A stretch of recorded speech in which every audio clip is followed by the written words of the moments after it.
నమస్కారం వార్తలకి స్వాగతం ముందుగా ముఖ్యాంశాలు ఆర్టీసీ కార్మికుల హక్కుల కోసం సమస్యల పరిష్కారం కోసం 73 సంవత్సరాలుగా అగ్రభాగాన ఉన్న ఏకైక సంఘం RTC employees union AP TDR RTC ఉద్యోగుల హక్కుల కోసం సమస్యల పరిష్కారం కోసం పోరాటాలు చేయాల్సిందే పిలుపునిచ్చిన ఏఐటీసీ చిత్తూరు జిల్లా గౌరవ అధ్యక్షులు ఎస్ నాగరాజు టీడీపీ వ్యక్తిగత కక్ష సాధింపులకు పాల్పడదు మాజీ ఎమ్మెల్యే భద్రత కోరితే నా గన్మెన్లను పంపుతా జర్నలిస్టుల సమస్యలు నా దృష్టికి వచ్చాయి దొంగే దొంగ దొంగ అని గగ్గోలు పెడుతున్నట్లు ఉంది వ్యవహారం పేర్కొన్న చంద్రగిరి ఎమ్మెల్యే పులివర్తి నాని ఇక వార్తల్లోని వివరాలు కూటమిలో చిన్న చిన్న సమస్యల పరిష్కారానికి ప్రతి నెల సమావేశాలను నిర్వహించుకుంటామని ఎంపీ దగ్గుమల్ల ప్రసాదరావు ఎమ్మెల్యే పులివర్తి నానీలు పేర్కొన్నారు గురువారం తిరుపతి రూరల్ మండలం రఘునాథ్ రిసార్ట్స్లోని తెలుగుదేశం పార్టీ కార్యాలయంలో కూటమి నేతలతో సమావేశమయ్యారు గురువారం తిరుపతి రూరల్ మండలం రఘునాథ్ రిసార్ట్స్లోని తెలుగుదేశం పార్టీ కార్యాలయంలో కూటమి నేతలతో సమావేశమయ్యారు ఈ సందర్భంగా పులివర్తి నాని మీడియాతో మాట్లాడారు చంద్రగిరి నియోజకవర్గ అభివృద్ధి కోసం ప్రణాళికలు సిద్ధం చేశామని ఎన్నికల ముందు ఇచ్చిన హామీలు అమలు మొదలు పెట్టామని తెలిపారు చంద్రగిరి పట్టణానికి శ్మశాన వాటిక తిరుమల నడక భక్తులకు వసతి సౌకర్యం రాయల చెరువు రోడ్డు మరమ్మతులు చెరువు కట్ట సమస్యలు చిన్నగొట్టికల్లు యదావారిపాలెం నీటి సమస్య తలకోన బ్యాక్ వాటర్ను చెరువులకు అనుసంధానం చేయడం నేండ్రగుంట పెనుమూరు డబుల్ రోడ్డు వంటి అభివృద్ధి పనుల కోసం ఎంపీ దగ్గుమల్ల ప్రసాదరావుతో కలిసి ముందుకు వెళ్తున్నామని అన్నారు పాకాల రైల్వే జంక్షన్లో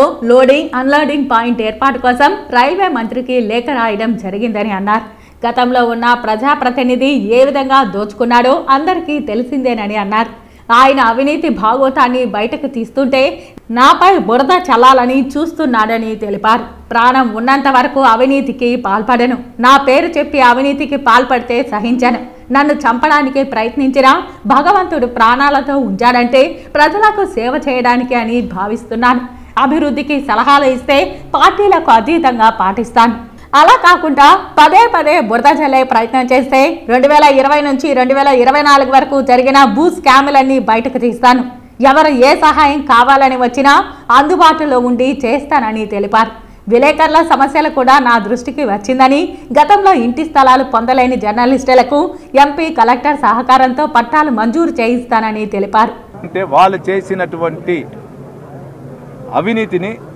నేను బయట తీస్తా ఉండా దీనికి నన్ను బ్లాక్మెయిల్ చేయాలంటారు నేను నీతి నిజాయితీగా ఉండేంత వరకు ఎవరికి భయపడను నేను క్లారిటీ నేను నీతి నిజాయితీగా ఉండేంత వరకు ఎవరికి భయపడను నువ్వు ఎన్నైనా బ్లాక్మెయిల్ చేయి నేను గతంలో ఏ విధంగానో ఇప్పుడు కూడా అట్లే ఉంటా రేపు రాబోయే కూడా ఇట్లే ఉంటా నీకు తెలుసు కదా ఈరోజు ఉదయం కూడా చంద్రగిరి నుంచి ఓంకార్ అనే వ్యక్తి ఫోన్ చేశాడు స్థలం ఉందన్నా చూడన్నా అనేసి చూపించంట నేను ఏమి కొన్నా స్థలం నా అకౌంట్ నుంచి నా బ్యాంక్ నుంచే వైట్ అమౌంట్లో మీకు డబ్బు పోతుంది డీడీతో సహా ఇస్తా కొనేటప్పుడు కూడా మీకు చూపిస్తా నాకు ఇల్లు కావాలి కదా చంద్రగిరిలో ఇల్లు కావాలి కదా ఇప్పుడు అది కూడా ఎట్లా డబ్బు వచ్చింది మీరు అనుకోవచ్చు నాకున్నటువంటి క్వారీలు అమ్మేస్తా ఉండా సేల్స్ పెట్టేసా అది ఒక నెలకో 3 నెలలకు అవుతుంది డబ్బు వస్తుంది ఆ డబ్బులో కొంటా ఉండా అన్నీ వైట్లోనే ఉంటాయి మీకు వైట్లోనే చూపిస్తా నేను తుడా తరపుతో ఇంటికి కరెంట్ లేకుండా జనరేటర్లు పెట్టుకోను తుడా తరపులో ఫర్నిచర్లు కొన్నాను తుడా తరపున బిల్డింగ్ ఆల్టర్లు చేసుకోను తుడా తరపున మా అమ్మ నాన్న గెస్ట్ హౌస్లో పెట్టుకొని గెస్ట్ హౌస్ని రిపేర్ చేసుకోను తుడా తరపున నా ఆఫీస్లో జిరాక్స్ మిషన్ కలెక్ట్ పెట్టుకోను తుడా తరపున నేను వచ్చి నా బండ్లకు డీజిల్ పెట్టుకోను తుడా తరపున నా లెక్కలో ఫ్లైట్ టికెట్లు స్టార్ హోటల్ తీసుకోను తుడా లెక్కలో నా దగ్గర 50 మంది పిఆర్ వాళ్ళు పనిచేయను నాకుండేది నేను ఉండే వాళ్ళకి డబ్బు ఇచ్చే పని చేయించుకుంటాను మీకు అన్నీ కూడా నా భార్య అకౌంట్స్ ఉంటుంది మీకు ఏది కాలో ఇస్తా నెల ఎన్ని జీతాలు ఇస్తానో అది కూడా చెప్తాను ఏపీపీడీటీ ఆర్టీసీ ఎంప్లాయీస్ యూనియన్ 73వ ఆవిర్భావ దినోత్సవం సందర్భంగా చిత్తూరు ఆర్టీసీ 2 డిపో ముందు ఏపీపీడీటీ ఆర్టీసీ ఎంప్లాయీస్ యూనియన్ రాష్ట్ర నాయకులు రాధాకృష్ణ ఎర్ర జెండాను ఆవిష్కరించారు ఎంప్లాయీస్ యూనియన్ చరిత్రను వివరించారు ఈ కార్యక్రమానికి విచ్చేసిన చిత్తూరు జిల్లా ఏఐటీసీ గౌరవ అధ్యక్షులు ఎస్ నాగరాజు మాట్లాడుతూ రాష్ట్రంలో రోడ్డు ట్రాన్స్పోర్ట్ కార్పొరేషన్ ఆర్టీసీ సంస్థ ఏర్పాటు నుండి సంస్థలో పనిచేస్తున్న ఉద్యోగ కార్మిక హక్కుల కోసం సమస్యల పరిష్కారం కోసం వారి సంక్షేమం కోసం 1952లో ఆర్టీసీ ఎంప్లాయీస్ యూనియన్ ఏర్పాటైన నాటి నుండి 73 సంవత్సరాలుగా అనేక ఆటుపోట్లు తట్టుకొని అనేక మంది త్యాగాలు చేసి ఉద్యోగ కార్మిక హక్కుల కోసం సంక్షేమం కోసం ధైర్యంగా దమ్ముగా నిక్కచ్చిగా నిజాయితీగా రాజీ లేని పోరాటాలు నిర్వహించి నేటికి పోరాటాలు చేస్తున్న ఏకైక సంఘం ఆర్టీసీ ఎంప్లాయీస్ యూనియన్ అని కొనియాడారు. ఉద్యోగులు కార్మికుల హక్కుల కోసం సమస్యల పరిష్కారం కోసం ఏపీపీడీసీ పార్టీ ఎంప్లాయీస్ యూనియన్ కార్యకర్తలు పోరాటాలు చేయాల్సిందేనని యూనియన్ బలోపేతానికి కృషి చేయాలని పిలుపునిచ్చారు. ఈ కార్యక్రమంలో ఏపీపీడీటీ ఆర్టీసీ ఎంప్లాయీస్ యూనియన్ రాష్ట్ర నాయకులు రాధాకృష్ణ, ఏఐటీసీ నగర కార్యదర్శి Dasari Chandra, AITC working president K Ramadevi, AITC నాయకులు Devarajulu, APDT RTC employees union జిల్లా అధ్యక్షులు జగన్నాథం, చలపతి, వాసన్, ప్రసాద్, అన్బు, చక్రవర్తి, హేమకుమారి, లతారెడ్డి తదితరులు పాల్గొన్నారు. ప్రభుత్వం వచ్చినా కానీ కార్మిక వర్గం అది ఆర్టీసీ ఎంప్లాయీస్ యూనియన్ నిక్కచ్చిగా యాజమాన్యంతో రోబు చాటలాడకుండా వాళ్ళని దబాయించి మన హక్కుల్ని మనం తీసుకోవడానికి ప్రయత్నం చేసి అనేక సంక్షేమ కార్యక్రమాలు కానివ్వండి, కార్మికులకు సంబంధించిన బెనిఫిట్స్ కానివ్వండి, కార్మికులకు రావాల్సిన ప్రమోషన్లు కానివ్వండి, అన్ని విధాలా సాధించినటువంటి యూనియన్ ఏపీఎస్ ఆర్టీసీ ఎంప్లాయీస్ తప్పదని కార్యాలయం తెలియజేస్తూ మరొకసారి మీరంతా కూడా యూనియన్ ఐక్యం కోసం, కార్మికుల యొక్క ఐక్యత కోసం, వాళ్ళ సమస్యల కోసం మరింత పటిష్టమైన పోరాటాలు చేయాలని కోరుతూ ఈరోజు 73 సంవత్సరం ఆవిర్భావ దినోత్సవం సందర్భంగా మీ అందరికీ పేరు పేరున మరొకసారి ఏఐటీసీ జిల్లా సమితి తరఫున అభినందనలు శుభాకాంక్షలు తెలియజేస్తూ సెలవు తీసుకుంటాం. ఆధ్వర్యంలో ఏఐటీసీ ఆధ్వర్యంలో అదే వాతావరణం నెలకొంటుంది. అదేవిధంగా కార్మికులందరూ కూడా ఐక్యమత్యంగా ఉండి నాయకత్వం ఎవరైతే ఉంటుంటారో ఆ నాయకులకి సహాయ సహకారాలు అందిస్తేనే ఏ సమస్య అయినా వెంటనే పరిష్కారం దిశగా వాళ్ళు ముందుకు పోయేసి మన సమస్యలన్నీ కూడా పరిష్కారం చేస్తారనేసి కూడా మేము తెలియజేస్తున్నాం. పౌర సరఫరాల శాఖ ఆధ్వర్యంలో తక్కువ ధరలకు బియ్యం, కందిపప్పు విక్రయ కేంద్రాన్ని చిత్తూరు ఎంపీ దగ్గుమల ప్రసాదరావు, చంద్రగిరి ఎమ్మెల్యే పులివర్తి నాని ప్రారంభించారు. అధిక ధరల నియంత్రణలో భాగంగా చంద్రగిరి సూపర్ మార్కెట్లో ఎంపీ, ఎమ్మెల్యేలు తనిఖీలు చేశారు. చంద్రగిరి బస్టాండ్ ఎదురుగా ఉన్న స్వర్ణ సూపర్ మార్కెట్లో విక్రయ ధరలను అడిగి తెలుసుకున్నారు. మార్కెట్లో అధిక ధరలకు కొనుగోలు చేయలేని సామాన్య మధ్యతరగతి ప్రజలకు ప్రభుత్వం వెసులుబాటు కల్పించింది. కిలో కందిపప్పు 160 రూపాయలకి ఒక్కొక్కరికి 2 కేజీల చొప్పున విక్రయిస్తోంది. మేలు రకం ముడి బియ్యం కిలో 48 రూపాయలు, స్టీమ్ రైస్ 49 రూపాయల చొప్పున బస్తాలు అందజేస్తోంది. సామాన్య ప్రజలకు సరుకుల ధరలు అందుబాటులోకి తెచ్చేందుకు ప్రభుత్వం చర్యలు చేపడుతోంది. సూపర్ 6 పథకాలు ప్రవేశపెట్టిన తర్వాత దాని పథకాలన్నీ కూడా చంద్రబాబు నాయుడు గారు ఏదైతే మాట ఇచ్చాడో ఆ మాట ప్రకారం కట్టుబడి అన్ని చేస్తున్నారు. మాటికి పోయినా కూడా నిత్యావసర సరుకులు ప్రతి ఒక్క పేద ప్రజలకి భారం అవుతా ఉంది గత వైసీపీ ప్రభుత్వంలో. ఆ రోజున్న తెలుగుదేశం ప్రభుత్వంలో నిత్యావసర ఉప్పు నుంచి పప్పు ఏ విధంగా రేట్లు పెరిగిందో మీకు అందరికీ తెలుసు. ఇవన్నీ తగ్గించి సామాన్యులకు అందుబాటులో ఉండాలని చంద్రబాబు నాయుడు గారు ఈరోజు నిత్యావసర సరుకులు కూడా డైరెక్ట్గా మిల్లర్ ప్రతి కాన్స్టిట్యున్సీకి ఒక సూపర్ మార్కెట్ ఇచ్చి ఆ సూపర్ మార్కెట్తో డైరెక్ట్గా చేసి అనుసంధానం చేసి వాళ్ళు డబ్బు కట్టుకొని మార్కెట్లో ఇప్పుడు ఉదాహరణకి ఇక్కడ సోనా మసూరు 49 రూపాయలు ఇక్కడ అమ్ముతున్నారు ఈరోజు ఓపెన్ చేసిన మార్కెట్ ప్రకారం. అదే బయట కొనాలంటే 60 నుంచి 65 రూపాయలు సుమారు ఉంటుంది. అదేవిధంగా దేశీకి సంబంధించిన కందిపప్పు కానీ, ఉద్దిపప్పు కానీ, పెసరపప్పు కానీ అదేవిధంగా రేట్లు ఉంటాయి. ఇవన్నీ కూడా ధరలు అందుబాటులో ఉండి కూడా మా పెద్ద ఆయన సీఎం గారు చేయడం జరిగింది. మీ ద్వారా ప్రజలకు అందరూ కూడా చంద్రగిరి ప్రజలకు అందరికీ ఒకటే చెప్పదలుచుకున్నాం. గత 5 సంవత్సరాలు మీరు పడిన బాధను మీకు తెలుసు. మేమైతే అటువంటి బాధలు పెట్టాం. ఈరోజు వైసీపీ సంబంధించినటువంటి పేరు లేని నాయకులు, ఊరు లేని నాయకులు దేశీయంగా తిరుగుతా మాకు ప్రజలు ఓడిపించారు, మాకు పని లేదనే నాయకులు ఏదేదో మాట్లాడుతూ ఉన్నారు. వాళ్ళకు కూడా మీ ద్వారా ఒకే సమాధానం చెప్తున్నాం. 5 సంవత్సరాల్లో మీరు డెవలప్ చేసింది ప్రజలు నాకు పట్టం మీకే కట్టుకుంటారు. చంద్రగిరి చరిత్రలో ఎప్పుడు లేని విధంగా అత్యధిక మెజారిటీ ఇచ్చడానికి నేను మోసం చేయలేదు. ఏదైనా వాళ్ళకి అందుబాటులో ఉన్నా ఊరికే మీకు సంబంధించినప్పుడు పత్రిక పెట్టుకొని కొందరు విలేకరులు పెట్టి మాట్లాడారంటే ఎవరెవరు ఏం చేసినారో మీ పత్రికలతో ఇస్తాను. దయచేసి మీకు అన్ని విధాలా నేను చెప్తున్నా, మీ వల్ల ఏదైనా అయితే రండి, మన నియోజకవర్గానికి సంబంధించిన డెవలప్మెంట్కి మీరు చెప్పండి, డెవలప్మెంట్ ఏదైనా పర్వాలేదు, మా ఈ సలహాలు కావాలని చెప్పండి, చేస్తా. నేను మా పార్టీలు అతీతంగా కలుపుకుంటాను. మీకు ఒకవేళ లేదు నన్ను రమ్మన్నా మీ దగ్గర వచ్చి మీ సలహాలు తీసుకుంటాను. నాకు కావాల్సింది చంద్రగిరి నియోజకవర్గం 4 సంవత్సరాలు అభివృద్ధి చేయాలని. తిరుపతి నగరంలో ఏర్పాటు చేయనున్న ట్రాఫిక్ సిగ్నల్స్, సీసీ కెమెరాల కోసం ఇంటిగ్రేటెడ్ కమాండ్ సెంటర్ పనులను పూర్తి చేయాలని, నగరంలో ఎక్కడెక్కడ అధునాతన ట్రాఫిక్ సిగ్నల్స్, సీసీ కెమెరాలు ఏర్పాటు చేయాలో ఒక సమగ్ర నివేదికను తయారు చేయాలని Tirupati municipal corporation commissioner, Tirupati smart city MD Aditi Singh అన్నారు. స్మార్ట్ సిటీ ప్రాజెక్ట్ IEEE భాగంగా ఏర్పాటు చేస్తున్న ఇంటిగ్రేటెడ్ కమాండ్ కంట్రోల్ సెంటర్ నందు చేయాల్సిన పనుల గురించి తిరుపతి నగరపాలక సంస్థ కార్యాలయంలో గురువారం స్మార్ట్ సిటీ ప్రాజెక్టుల నిర్వహణ భాగస్వాములతో smart city MD Aditi Singh అధ్యక్షతన సమావేశం నిర్వహించారు.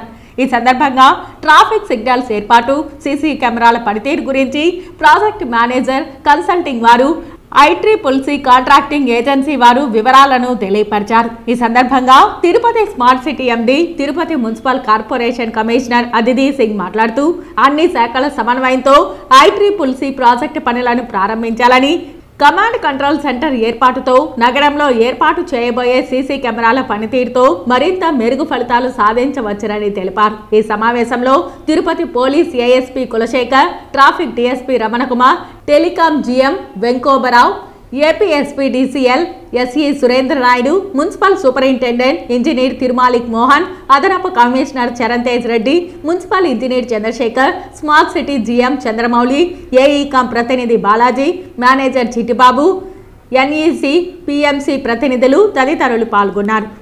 కేంద్రీయ విద్యాలయం ఏర్పాటుకు సంబంధించి విద్యార్థులకు పూర్తి భద్రత కలిగిన ప్రాంతంలో విద్యాలయం ఏర్పాటుకు అనువైన ప్రదేశం కొరకు స్థల పరిశీలన చేయడం జరుగుతోందని చిత్తూరు జిల్లా కలెక్టర్ సుమిత్ కుమార్ తెలిపారు.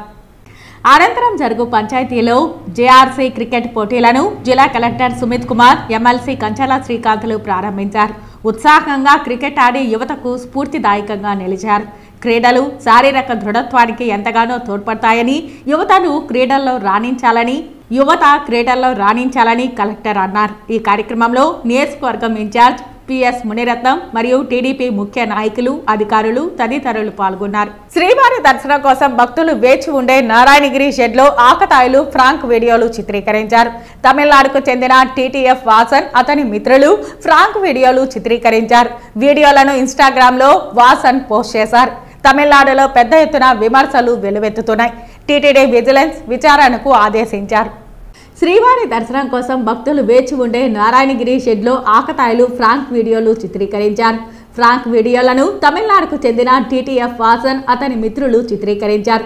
ఈ వీడియోలను ఇన్స్టాగ్రామ్లో వాసన్ పోస్ట్ చేశారు. తమిళనాడులో పెద్ద ఎత్తున విమర్శలు విచారణకు టీటీడీ విజిలెన్స్ ఆదేశించింది. நம்ம இன்னைக்கு திருப்பதியில் இருக்கோம். ஸோ கிட்டத்தட்ட வந்து பார்த்தீங்கன்னா க்ரௌடு பயங்கரமா இருக்கு. ஒரு 10 மணி நேரத்துக்கு மேல வெயிட்டிங்ல தான் இருக்கும். வெங்கடரமணா கோவிந்தா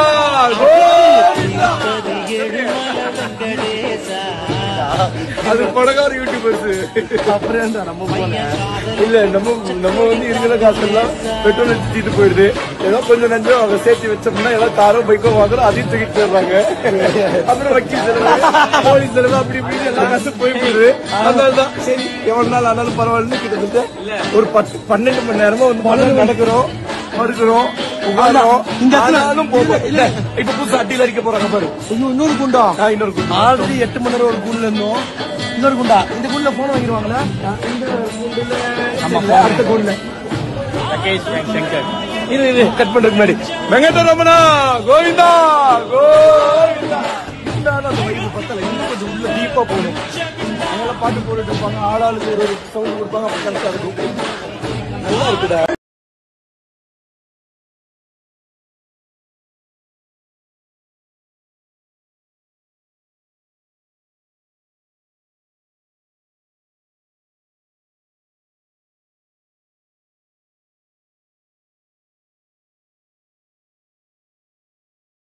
తిరుమల శ్రీవారిని కేంద్ర హోంశాఖ సహాయ మంత్రి బండి సంజయ్ దర్శించుకున్నారు. ఇవాళ ఉదయం వీఐపీ విరామ సమయంలో స్వామివారి సేవలో పాల్గొని మొక్కులు చెల్లించుకున్నారు. దర్శన అనంతరం రంగనాయకుల మండపంలో వేద పండితులు వేదాశీర్వచనం అందించగా ఆలయ అధికారులు శ్రీవారి తీర్థ ప్రసాదాలు అందజేశారు. ఆలయం వెలుపల మంత్రి మాట్లాడుతూ శ్రీవారిని దర్శించుకోవడం ఎంతో సంతోషంగా ఉందన్నారు. దేశంలోని తెలుగు రాష్ట్రాల ప్రజలు సంతోషంగా ఉండాలని శ్రీవారిని ప్రార్థించానని తెలిపారు. దేశాన్ని అభివృద్ధి బాటలో నడిపిస్తూ నిత్యం పేద ప్రజల గురించి ఆలోచించే వ్యక్తి నరేంద్ర మోదీ అని, బీజేపీలో కార్యకర్తలకు ఎప్పటికైనా సముచిత స్థానం లభిస్తుందని అన్నారు. ఆధ్యాత్మిక వాతావరణంలో ప్రస్తుతం టీటీడీ నడుస్తోందని, దాన్ని దేవుని నమ్మని వారు పేరుకు నామాలు పెట్టి స్వామి ఆస్తులకే పంగనామాలు పెట్టిన నయవంచకులు గత ప్రభుత్వంలో టీటీడీలో ఉన్నతాధికారులుగా ఉన్నారని అన్నారు. కానీ ఎన్డీఏ ప్రభుత్వంలో నిత్యం స్వామివారిని స్మరించే అధికారులు వచ్చారు. రాజకీయ నిరుద్యోగులకు పునరావాస కేంద్రంగా గత ప్రభుత్వం టీటీడీని మార్చివేసిందని, గత ప్రభుత్వంలో ఇతర మతస్థులకు టీటీడీలో అధికారాన్ని అప్పగించారని తెలిపారు. తిరుమలలో శ్రీవారి ఆస్తులను వైసీపీ నేతలు కొల్లగొట్టారని విమర్శించారు. ఎర్రచందనం పేరుతో స్మగ్లింగ్కు వైసీపీ నేతలు పాల్పడ్డారని అన్నారు. బీజేపీ నేతలు ఎప్పుడూ ఏ మతాన్ని, వ్యక్తులను కించపరిచే వ్యాఖ్యలు చేయలేదని అన్నారు. కేంద్ర హోంశాఖ మంత్రి అమిత్ షా దృష్టికి తీసుకెళ్తామని మంత్రి బండి సంజయ్ తెలిపారు.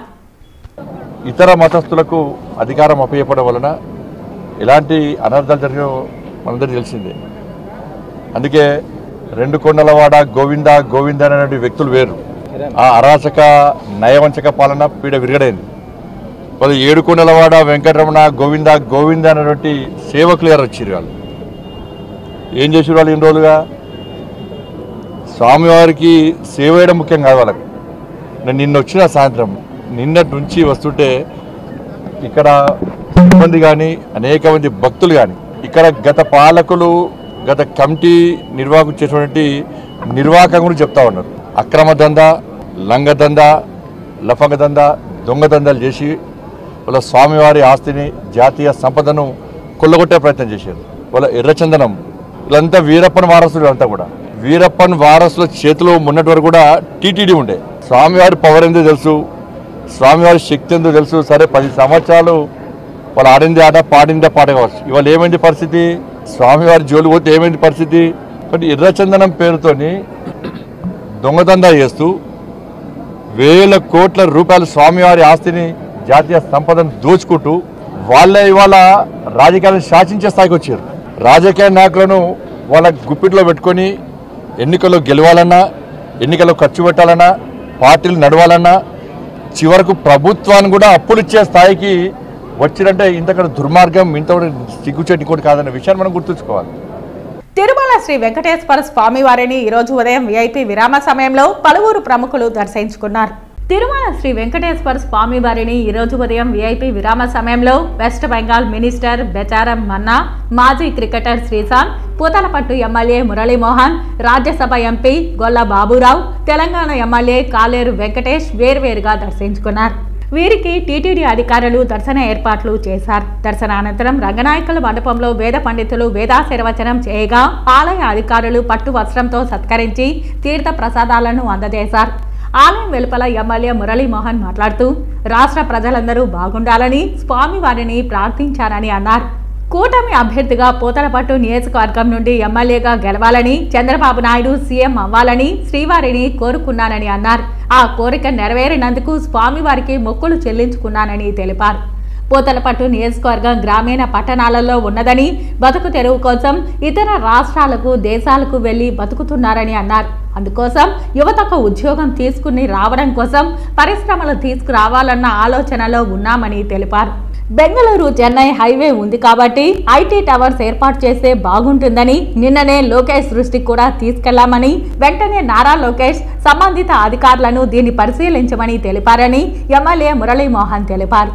కాణిపాకం ఆలయాన్ని కూడా ఒక మంచి మాస్టర్ ప్లాన్తో తిరుమల ఏ విధంగా అభివృద్ధి చెందుతుందో అదేవిధంగా కాణిపాకాన్ని కూడా అభివృద్ధి చేస్తామని తెలిపారు. ఆంధ్రప్రదేశ్లో దుష్ట శిక్షణ, శిష్ట రక్షణ కొరకై ఒక మంచి ప్రభుత్వాన్ని నారా చంద్రబాబు నాయుడు గారి నాయకత్వంలో తీసుకురావాలని ఆ భగవంతుణ్ణి ప్రార్థించడం జరిగింది. పూతలపట్టు నియోజకవర్గం నుంచి కూటమి అభ్యర్థిగా బరిలో దిగినటువంటి నేను ఆ రోజు స్వామివారికి మొక్కులు మొక్కుకోవడం జరిగింది.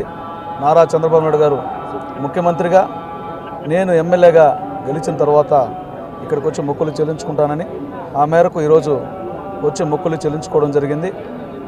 నారా చంద్రబాబు నాయుడు గారు, పవన్ కళ్యాణ్ గారు, మోదీ గారి సంయుక్తంగా చేపడుతున్నటువంటి సంక్షేమ అభివృద్ధి కార్యక్రమాల ఫలాలు ప్రతి ఒక్క వ్యక్తికి అందేలా ఆ శక్తిని, ఆ యుక్తిని, ఆ సమిష్టిగా పనిచేయగలిగినటువంటి తత్వాన్ని వారికి ప్రసాదించాలని, అట్లాగే ఇక్కడ ప్రజలందరూ కూడా సుభిక్షంగా ఉండాలని దేవుణ్ణి ప్రార్థించడం జరిగింది. ఒకటే చెప్పదలుచుకున్నాం, ఈరోజు రాష్ట్రంలో ప్రజలు కొన్నేళ్లుగా నిరీక్షణతో ఉన్నారు. దాష్టికాల నుంచి, దౌర్జన్యాల నుంచి విముక్తి కోసం ఎదురు చూడడం జరిగింది. ఈరోజు విముక్తి కలిగింది. మరో రూపంలో ప్రజల మీద విరుచుకుపడకుండా ఈ ప్రతిపక్ష హోదా లేని పార్టీలు కూడా ప్రభుత్వంతో కలిసి వచ్చి ప్రభుత్వం చేస్తున్నటువంటి మంచి కార్యక్రమాలని, అభివృద్ధి కార్యక్రమాలని ప్రోత్సహించాలని, ప్రశంసించాలని, అలాంటి బుద్ధిని వారికి ప్రసాదించాలని కూడా భగవంతుని కోరుకుంటున్నాను. వార్తలు ముగించే ముందు ముఖ్యాంశాలు మరోసారి. ఆర్టీసీ కార్మికుల హక్కుల కోసం, సమస్యల పరిష్కారం కోసం 73 సంవత్సరాలుగా అగ్రభాగాన ఉన్న ఏకైక సంఘం RTC employees union. AP TDR RTC ఉద్యోగుల హక్కుల కోసం, సమస్యల పరిష్కారం కోసం పోరాటాలు చేయాల్సిందే పిలుపునిచ్చిన ఏఐటీసీ చిత్తూరు జిల్లా గౌరవ అధ్యక్షులు ఎస్ నాగరాజు. టీడీపీ వ్యక్తిగత కక్ష సాధింపులకు పాల్పడదు. మాజీ ఎమ్మెల్యే భద్రత కోరితే నా గన్మెన్లను పంపుతా. జర్నలిస్టుల సమస్యలు నా దృష్టికి వచ్చాయి. దొంగే దొంగ దొంగ అని గగ్గోలు పెడుతున్నట్లు ఉంది వ్యవహారం పేర్కొన్న చంద్రగిరి ఎమ్మెల్యే పులివర్తి నాని. ఈ వార్తలు ఇంతటితో సమాప్తం. నమస్కారం.